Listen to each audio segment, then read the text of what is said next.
fresh off a race and absolutely exhausted in his hotel room. It's Tim Hauraney. After the Bahrain Grand Prix, I mean, Tim, I hate to be the guy that says you look tired, but buddy, you've had a long day. There was a lot going on today. And what was interesting is people are calling the race boring, but the stuff around the race has not been boring. No, it hasn't. No, it's recording this at like 2 a.m. Like you said, Adam, just getting in from the track. It has been an extremely long day. It's been a long couple days, but it's like you said, man, like the stuff going on off track has been unbelievable. Like you can't make it up, Adam. It's been wild. Okay, so let's we'll start get into it here, but let's start with the race. The race is that Max wins. Sergio Perez comes up from a few positions down and finishes really well. Like again, not known for his qualifying, but his races are always or usually quite strong when he's got confidence. Sergio Perez, and Carlos Sainz makes a statement, finishing third place. Charles Leclerc had brake issues, but I'll be honest with you, Carlos was as fast as you've seen him. Made some great passes and held on. Because the thing is that there's plenty of ways that you can have a race go wrong for you. And George Russell, who he passed along the way, has seen it, as he saw in Singapore last year.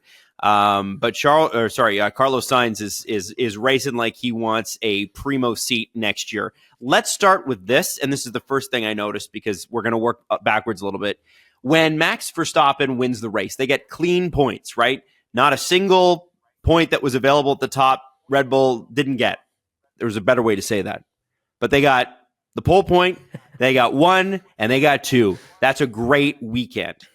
Internally, though, things don't look great. People were calling this the Google Drive to survive. Tim, you were among the journalists who were emailed the link of the infamous Google Drive. There's no way to verify whether or not that stuff is true, but here's what is true. Christian Horner met with the head of the FIA. It has become a story unto itself when I think Red Bull was hoping it would go away. Christian had to answer questions about it all weekend. He answered it at Sky Sports F1. You did an interview with him, along with several other journalists, and Jos Verstappen has made some statements. So first off, when you talk to Christian, and this is only an hour or two ago, did you get a sense of his mood? That's what I'm really interested in. Like, what kind of energy was he putting off? Yeah, there was so I never got any questions in or got to talk to him. I heard from him. There were journalists there that had to aggressively cover the story, and look, I respect that. And he got drilled with questions. There were moments where his PR had to step in and, calm things down a little bit because it got to the point where it was some journalists were being pretty aggressive with questioning and trying to get more information out of him. But that's fair because, it's like we had talked about earlier, Adam, where it's like it's not a really transparent thing that's gone on here. Like we still don't know all the ins and the outs, and like you said, we all got this Google Drive thing, and none of us know if the messages and everything that was in the Google Drive, any of it was real. So it just raises so many more questions, and instead of us really focusing on the things that were happening on track, which weren't great, let's be honest, it wasn't a very good race.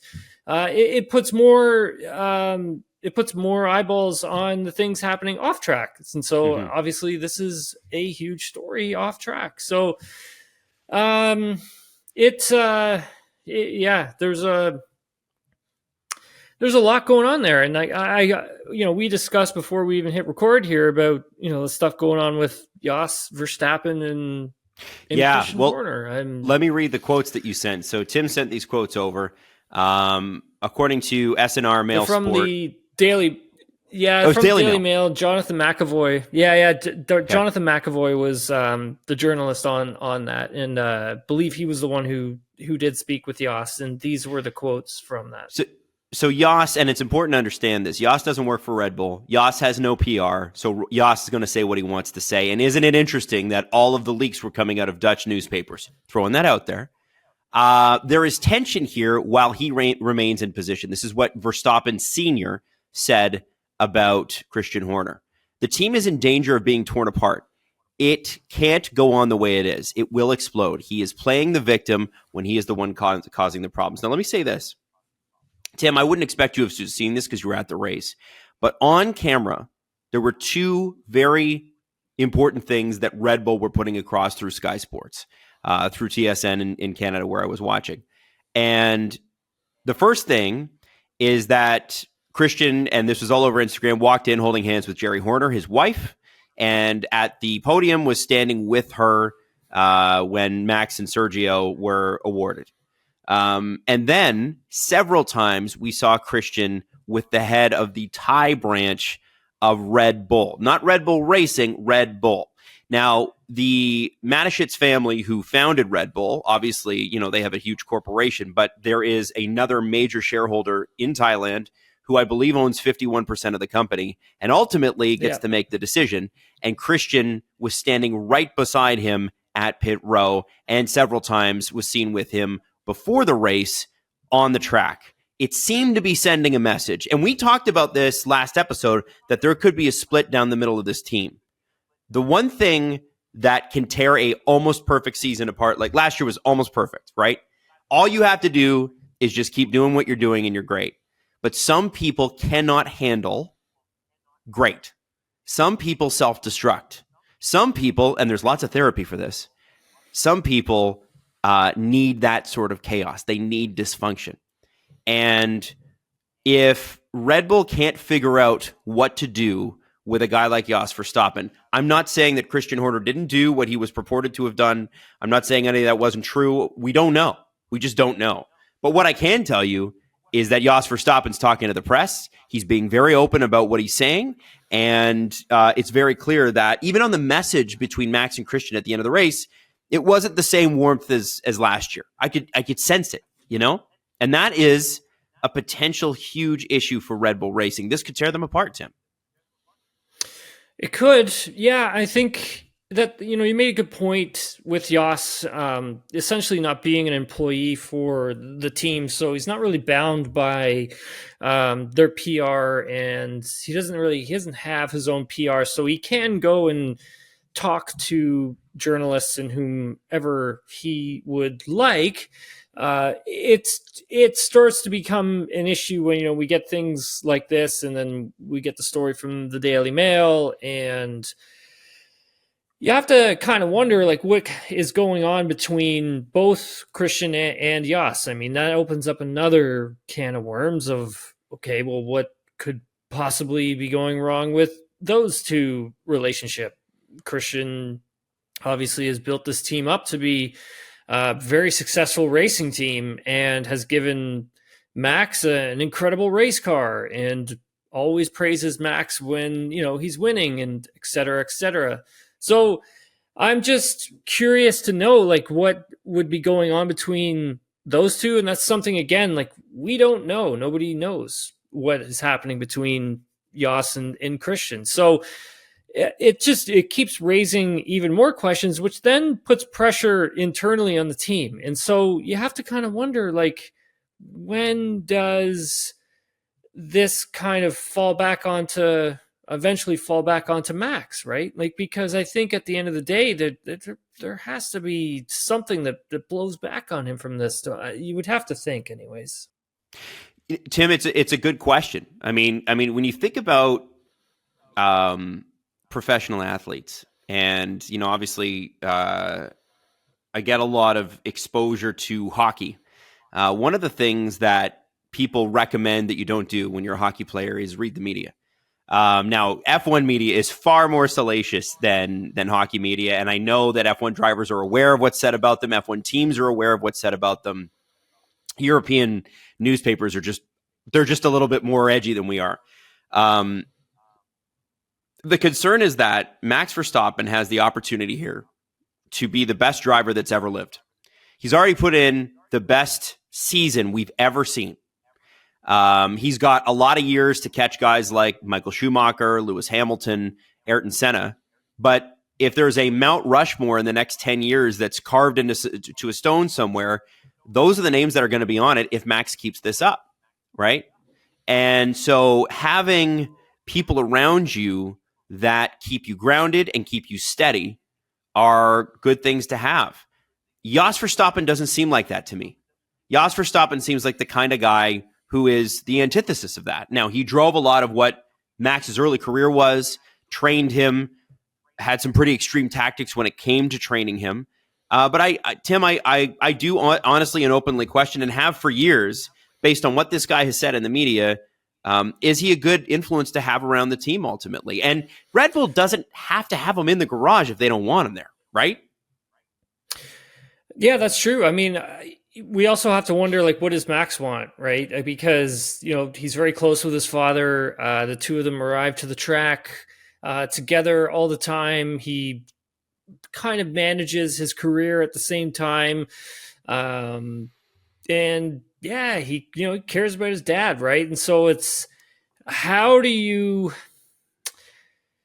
I guess if you're Red Bull, you're going to have to get involved in some form or fashion, and maybe they already have something, again, we don't know, and try and cool it down, the temperature, try and make sure that they can find a way of making this, I guess, sort of harmonious. Because I think at the end of the day, like, you're Max Verstappen, you're on top of your game, you are arguably the best driver in F1 right now, and you have all this stuff happening off the track, and eventually that's, I think, in some form or fashion, it'll affect you in some way. And I think for Red Bull, that's a detriment to what they're trying to achieve on the track. And so there has to be some point where I think Red Bull gets involved. Like, we're talking like the parent company, GmbH, gets involved in some form or fashion. I mean, I just think you just have to be. I mean, not saying that they already have or they will. I'm just saying that you would think that they would have to get involved. Yeah, they can't sit by and do nothing. Now, a lot of the times what companies will do is they'll play for time. They'll wait it out. They'll see if things calm down. And it's entirely possible Red Bull does that. I just feel like, this guy seems to feel like he's untouchable right now. My kid's the world champion. What are you going to say to me? What are you going to do? You're not going to let me in that garage? Well, I'm sure Max would have something to say about that. And I'm sure that's his attitude. And I think, boy, if you have that kind of an attitude, at a certain point that comes back and bites you. And the person I don't want it to bite is Max Verstappen, right?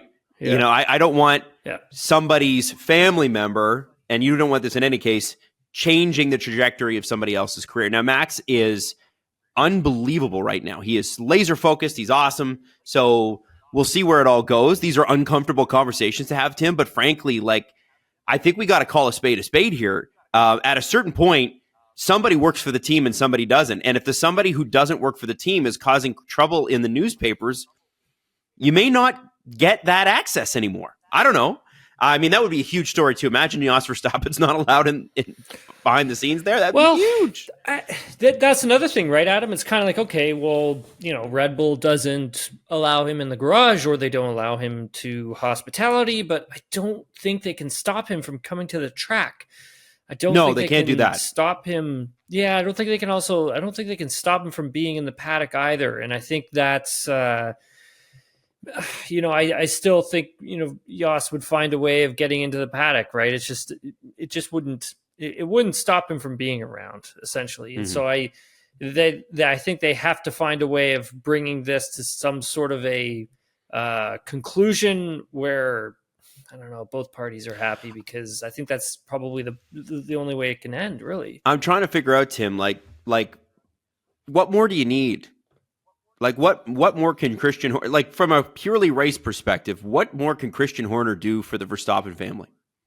He's believed in Max for years, made him one of the youngest world champions of all time, has championed him all the way up from Toro Rosso all the way through.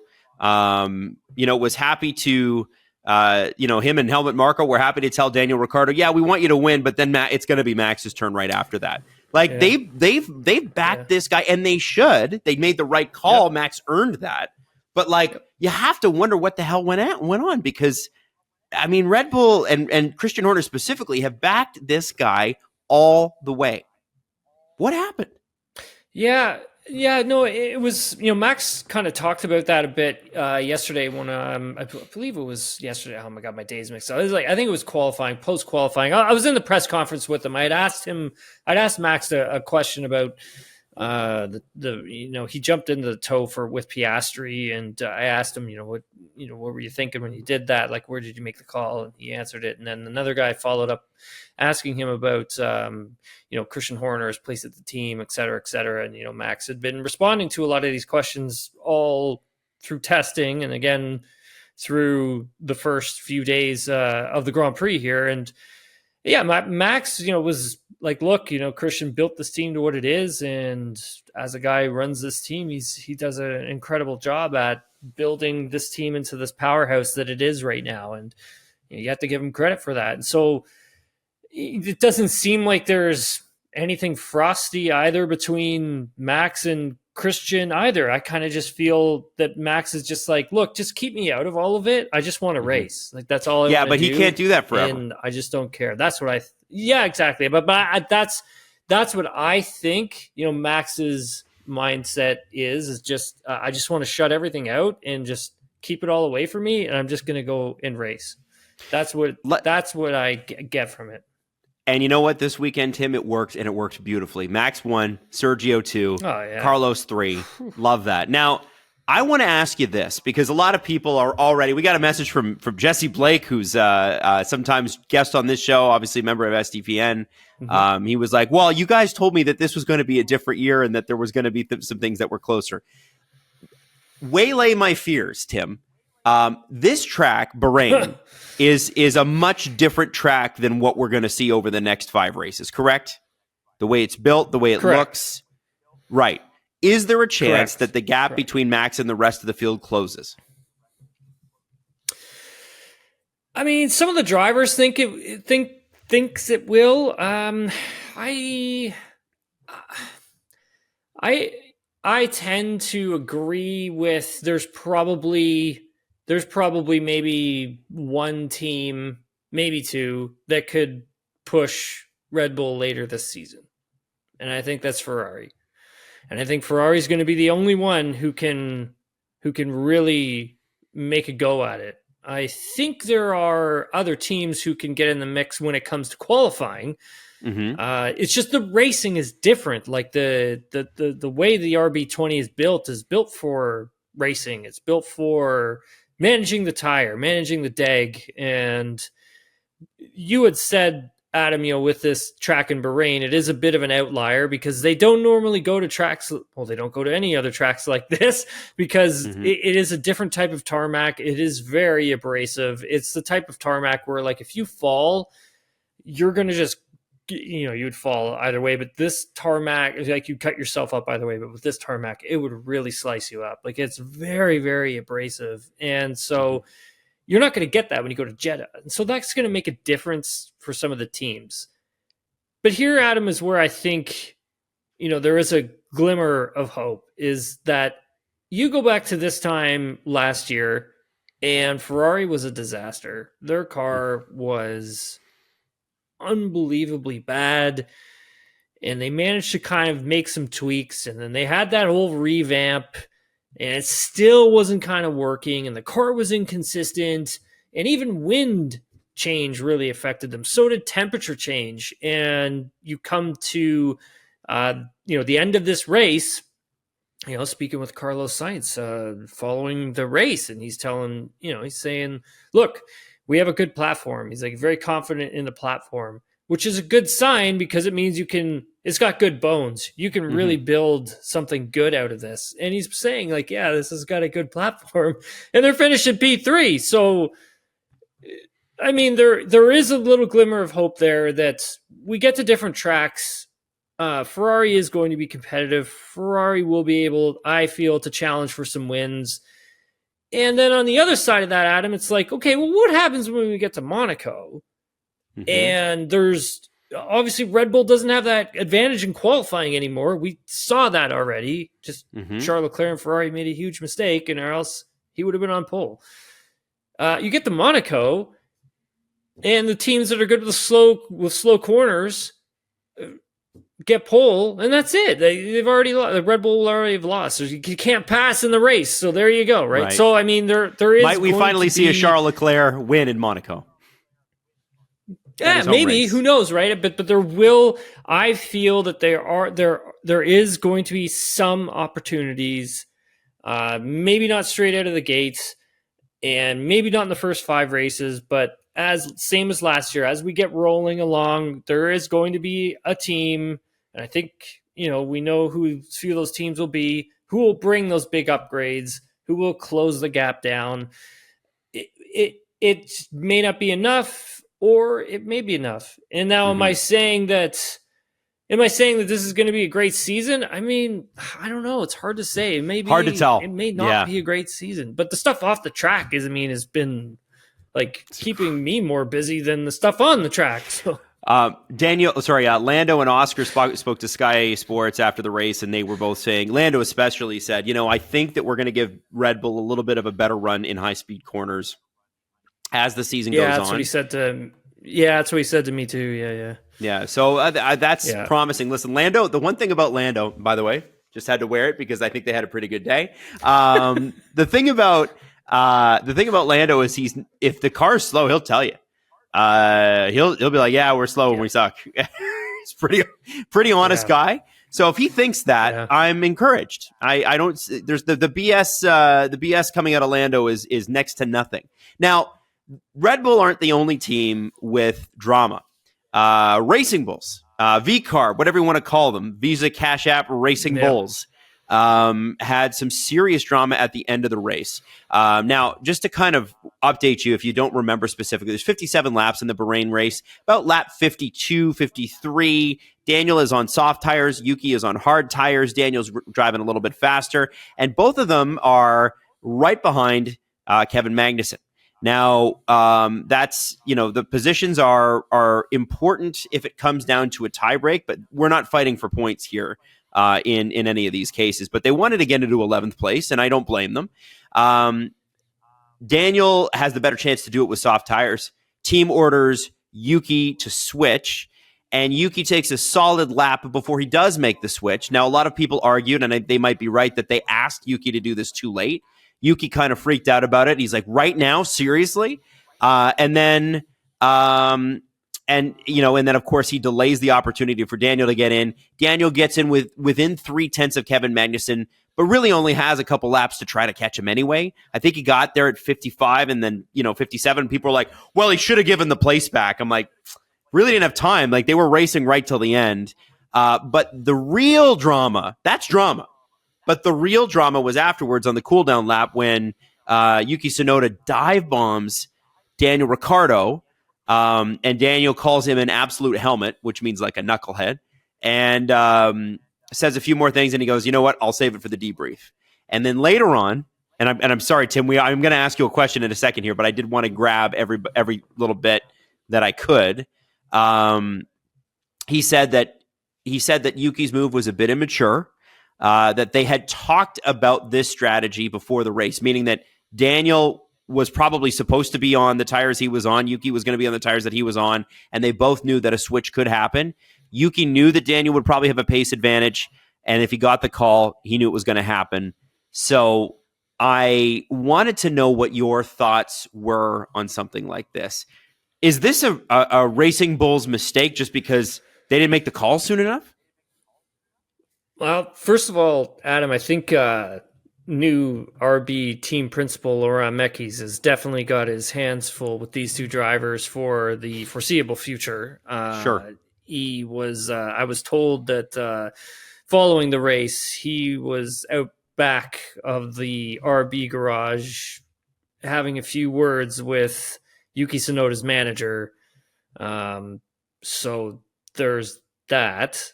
And then on the other side of that, it's a dangerous move, right? You can't dive bomb your teammate on a cool down lap and then cut across the track and make it kind of close on contact again when you're trying to rejoin the track on a cool down lap. And then also, Adam, there is the cost cap that is in place now. And you have to remember that if you damage the car, you're screwed. So that's going to affect your cost cap. It's going to affect how much money you've got. And you have to be smart with this stuff. Like, unbelievable by Yuki to go and do something like that. Like, man, like, I get it if you're upset. Like, but do you get it though? Do you get it? Yeah, I do get. Like, I get being upset, but do you get the moves afterwards? I get that. I don't get that. Like, that is like, sometimes, Adam, it's when I was racing, like, you would, if you knew that you were faster than somebody, but you just couldn't find that opportunity to get past them, as soon as a checkered flag would wave, you would go past them. There was that little go by on a cool down lap, like, hey, you weren't the fastest, I was. I'm still going to get in front of you, and I'm going to do it right here on this cool down lap, and see ya. And sometimes, out of frustration, you would do that. I know I would. I did. So, that stuff happens. But for Yuki to send one down the inside of turn 8, out of anywhere, turn 8, and like almost collide coming back on the track. I mean, look, I have a feeling that these two talked about this before the race started. I have a feeling that Yuki may have been firmly against doing something like that, and maybe that's why it took so long. Now, I'm just guessing. I don't know that for sure. But that being said, I mean, Laurent Mekies has got his hands full enough with this new team that he's got here, and this new car, this new concept, and now 2 drivers that are fighting with each other. And Adam, also remember, these are 2 drivers who want Sergio Perez's seat at the big team for next year. Yeah. Yeah. Well, so I was going through the comments and reading some of the social media reaction. A lot of people felt for Yuki and are justifying the behavior, right? Now, I can tell you this, Tim, maybe it was a bad strategy call. Maybe it was a late strategy call. But Yuki doesn't help the late strategy call by delaying. When you're on the track and the team makes the call, obviously, ultimately, the driver is gonna obey or not obey. But by not making that move earlier, he negated Daniel Ricciardo's chance, especially on this track, of passing Kevin Magnussen, because A, it's a track that's really hard on tires, especially soft tires. Yeah. And B, it is. He only gave him a couple laps to do it. And the time to pass him was lap 52, 53, 54, and not 55, 56, 57. Right? Yeah. The soft tires in certain cases at the beginning of the race were only lasting 11 laps, unless you're Max Verstappen. Yeah. Right? So you're right. Yep. And then check this out. Yeah. And this is what I was thinking about, the bigger picture. If he's mad, first off, I feel like you should be mad at Racing Bull's management, but remember that Liam Lawson is going to be there for 2025. He will be in this car. Oh, yeah. And I don't know how much Red Bull Racing or Racing Bulls care about having Yuki in a seat if he's going to act like this. And the reason I say that is Yuki's extraordinarily talented and extraordinarily fast. But his position is cemented there because of the relationship with Honda. And we know that Red Bull and Racing Bulls are moving to Ford in 2026. So it's not like, the deal with Honda is the deal. They can't pull out of it. Red Bull's not pulling out of it. Honda's not pulling out of it. If Racing Bulls say, listen, man, you're a problem, and we have a guy who's super fast and he should be in here, it's not going to change anything. Like what I'm saying is Yuki's position is not as set in stone as it would have been a couple years ago. And so he's got to be really careful here, I think. Yeah. No, I agree with you. I mean, I think for Yuki, I mean, has to have a solid season if he wants to stick around at the team. Let's say that, I mean, it's close between the two of them when it comes down to the wire at the end of the season. And let's say Sergio is struggling. I mean, Sergio had a decent race on Sunday. I mean, it wasn't tremendous. I mean, Max absolutely whacked him. Like, there's a 20-second gap to him. Like, that's a huge delta. But let's say that Sergio isn't asked to come back in 2025, I mean, that is an open seat that if I'm Helmut Marko, Christian Horner, Daniel Ricciardo would be the guy who I probably would want in that seat because of the experience. And he can play a strong number two to Max, right? He can back him up. And so I think for Yuki, has to keep his nose clean. But again, on the other side of that, I get the frustration. Yeah, and I think the problem is that the outburst, Tim, is going to be the thing that holds him back. Yuki could be even the better driver. I don't know. I don't think he is, but I think he's extraordinarily talented and has all the potential and will be up there for years and years and years. I think the problem is that even if these drivers are dead even, if you're Christian Horner or Helmut Marko, you know that whoever's going into that second scene at Red Bull is going to have a really hard time because Max is always going to be ahead. And if you can't handle finishing 13th on a team order behind Daniel Ricciardo, you're not going to be able to handle Max Verstappen as a teammate. You're just not. And so if it comes down to maturity, which does factor in, Daniel's going to win. And Yuki, who's super talented, is giving it to him. Right? Yeah, you're right. Yeah. So all I'm saying is this isn't like a hit on Yuki Tsunoda. It's, dude, don't give it away. Don't give it away. Like, and as a fan, what I want to see is two drivers going head to head with skill. I don't want to see them dive bombing each other on a cool down lap. Like, no one, that's not entertaining to me. No.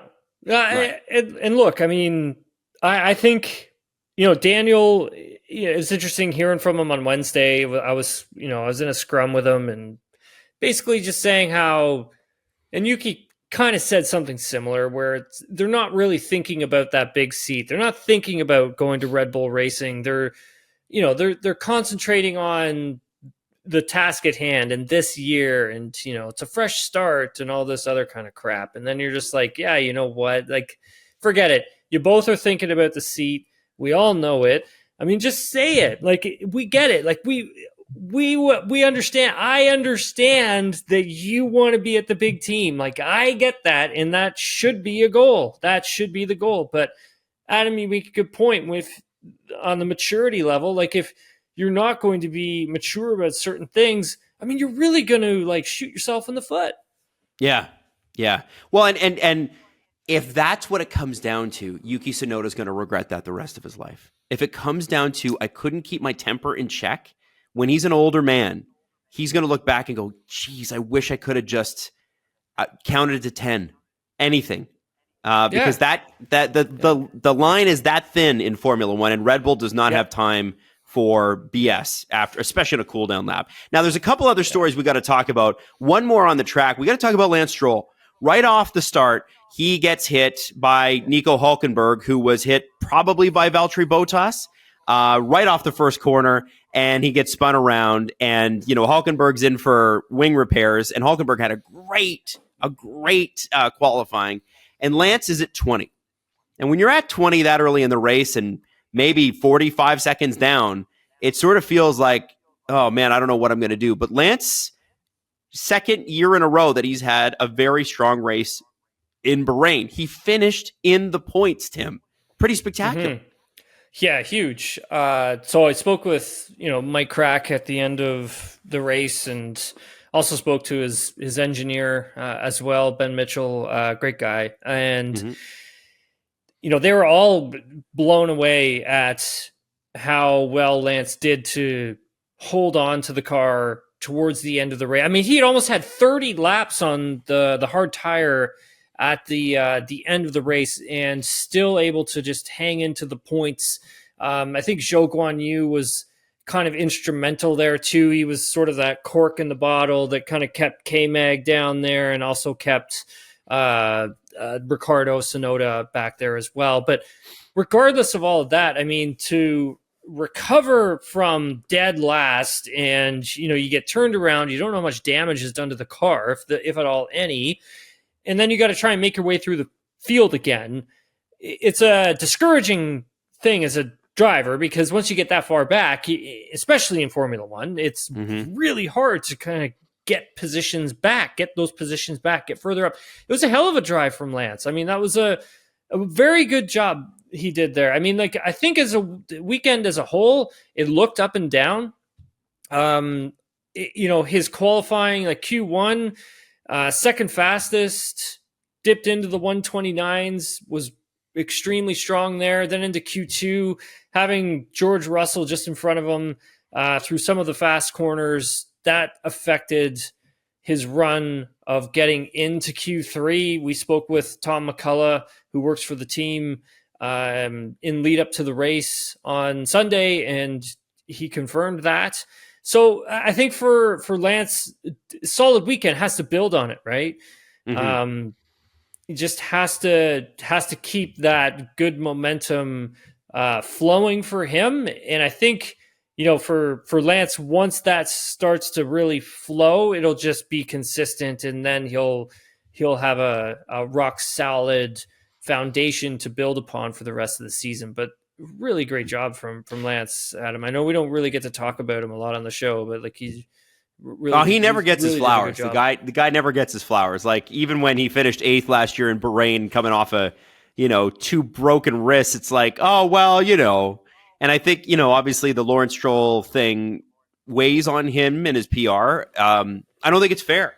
I think anybody that can go 10-1 or 20-10 in the 5th fastest car in the field, like, as much as people will write that off, that's not easy to do. And that there was a ton of reasons why Lance Stroll could have finished 15th or 17th today, and it would have been it's a write-off. It's what happens. But he didn't give up, and I think that kind of guts and determination, really, really impressed. Would love to know where he would have finished had he not been spun out in the first turn. Aston Martin could have had way more points today. So I think that's cool.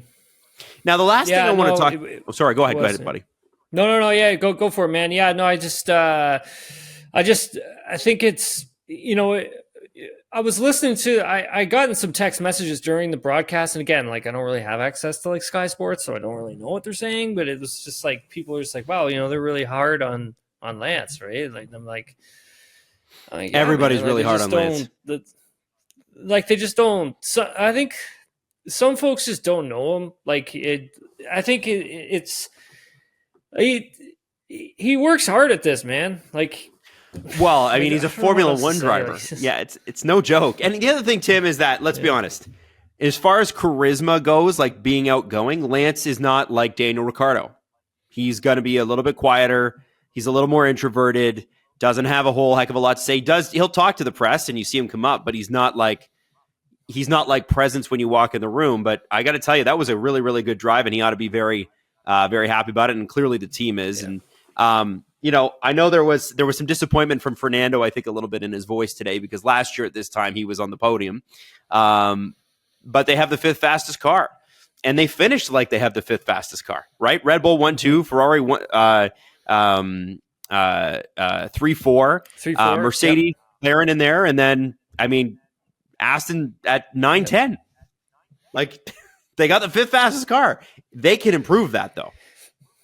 Yeah, absolutely. That's where I had them in my power rankings. That's where I think a lot of people had them as well. That's where they had themselves at points during testing as well. And so I think for Aston, it's kind of hearing from Fernando, being in the scrum with him after the race, it sounds like he's just waiting for them to bring a few big upgrades. And I'm paraphrasing, he kind of mentioned McLaren from last year, where it was like, we just need to do a McLaren, bring some really big upgrades, and that's going to really turn the season around for us. But I think all in all, for Aston Martin, it's a good start, strong start. I think they're going to be strong in Japan. I really do. I think they're very strong. They have a lot of downforce on their car, so I think when it comes to Japan, Aston Martin will probably be pretty quick there, but good platform to build on for them. They have a really strong base to go from. Now, lastly, Tim, we got to talk Alpine. It was reported after the race by The Race, great website, that Alpine technical director Matt Harmon and the head of Aero, Dirk de Beer, have resigned. The team hasn't commented on this. Apparently, they resigned today before the race. and it followed some problems with the Alpine team. Now, my question to you is, have you heard anything on it? Did Alpine ask for their resignations, or did they give them because Alpine's a team that's in a bit of struggle right now? Yeah, it sounds like it was a lot of it was due to because of the struggle that they are in, and I think some of it stems from way back in last season when Otmar Safnauer was let go, and then you had other key figures from behind the scenes just pick up and leave the team. I think that was the writing on the wall for the team. And I think we actually did a whole podcast on how that was the writing on the wall for that team back in the end of July 2023. So I think we were a little ahead of the curve on that one. But, at the end of the day, this is horrible for them. Absolutely horrible. The team is, oh my God, Adam, the team's in shambles. They're just in shambles. I can't. Like dead last, slowest car on the grid, shockingly. Like you pull a sticker off of that car and you gain like couple hundredths of a second. Like that's how, like it's overweight. It's too heavy. Like, oh my God. I kind of feel bad for Ocon and Gasly at the same time because they're really good drivers. Contract. Yeah. And so, yeah, honestly, sometimes I just think they just need to sell that thing and just move on. Like if part of them aren't going to take the full, like the team, the crew that works takes it seriously. The crew that's there, the crew that's working their butt off behind the scenes takes it very, very seriously. But I think as a bigger corporation, if you're not going to take it seriously, then maybe think about selling it off. Right. And not spreading it over two countries. I mean, here's the thing. When McLaren were finishing last year at this time, that too. They at very least had a team that was like, we have a direction. And there was no guarantees that they were going to jump ahead in the field. The difference is that Alpine, they're bad and they seem to be continuing to get worse. And that's scary. They got a guy in there running that team that's never run a race team before. But yeah, Bruno Famin, I can't comment on whether or not he's run teams before. He's worked in motorsports. For okay, fair. For quite a while. And so, but like, again, right, Adam, like he never ran anything like this big before, right? You're now running an entire Formula One operation here. And so there's a lot that goes into it. There's a ton of stuff. And if you're in a team that's already on the back foot and you have people that are leaving, like giving you their, handing in their resignation and then walking out the door, like that is not good. Like it sets you back in a number of ways. And it's not like it sets you back for a couple weeks or a couple months, Adam. It sets you back for years. Yeah. Yep. Yeah. I mean, it's, and so think if you're Ryan Reynolds, right? You're part of, and you're Patrick Mahomes, and you're Travis Kelce, and you're Rory McIlroy, and you're part of this big investment group who's come in and given this team a lot of money, and this is what you're getting, and it's like, yeah, like, come on, like. By the way, Bruno was ahead of Puget Sport, so I should say that. I mean, slightly different. Formula One is a different beast than rally and some of the other things that Puget Sport were in, but. I mean, it's Peugeot, like Peugeot, yeah, sorry. running, yeah. No offense to Peugeot and yeah, no, it's all good. No offense to Peugeot and World Rally and stuff like that. World Rally is pretty awesome. Yeah. I actually absolutely love World Rally, but it's a different beast. It is a totally different beast. Yeah. F1. Boy, oh boy, it's going to be an exciting one. I think. Did we talk about Leclerc? What were his brake issues? Well, did we talk about Leclerc and Sainz? Yeah, I mean, we talked about Sainz. No, yeah, like it's so.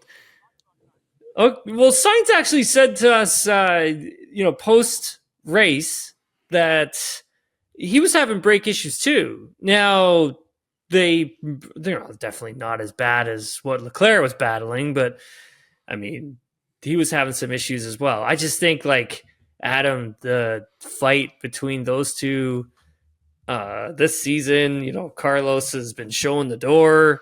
Lewis is coming in. I'm into this. Oh yeah, listen, Ferrari's 2 drivers next year were outscored by their teammates today. Yeah. Yeah, I'm into this a lot. Heavily into this. And like, and hold on, just want to talk about George real quick too. We were chatting with George media day, and he did have a lot to say in terms of like how Lewis had his hands on the W15. Some of this is his car, and sort of paraphrasing what George says, but it seems like they took a lot from what Lewis was saying, but George was the one making the car fast. He raced his car. He outraced his car's performance. Lewis. I mean, Russell did a really good job this weekend. Adam. He did. I'm excited for this one. There's some good driver battles this year. Tim, I think it's time for you to get some sleep, my friend. It's like 3 a.m. there. What about Grid Rival? Well, if you want to talk about, where are you, by the way? Where'd you finish? Okay, I'm 215. Oh, didn't have a good one. Guess where I am, Tim? 16th place, baby. Holy crap. Yeah. Dude, that's really good. So our top 5, V-Carb Loaded is leading the way. That's my favorite. That's my favorite team name. There's another good one, Valerie Bottas. Like, and it's Valerie Bottas's butt from the some really great names on there. And I got to tell you, man, it's get in the league chat. The league chat, there's a lot of arrows being slung. It's great. Dude, it's awesome. Yeah. No, the league chat's where it's at, man. It's going to be a good one. I've been like sneaking in and reading stuff. Oh yeah. Commenting and then leaving. Oh yeah, you just gotta get in there, drop bombs, leave. We'll do more Grid Rival updates in the coming weeks and stuff like that. But this has been long enough, my friend. You need to go to bed, I can tell. But great job down at the track today, Tim, and thank you so much.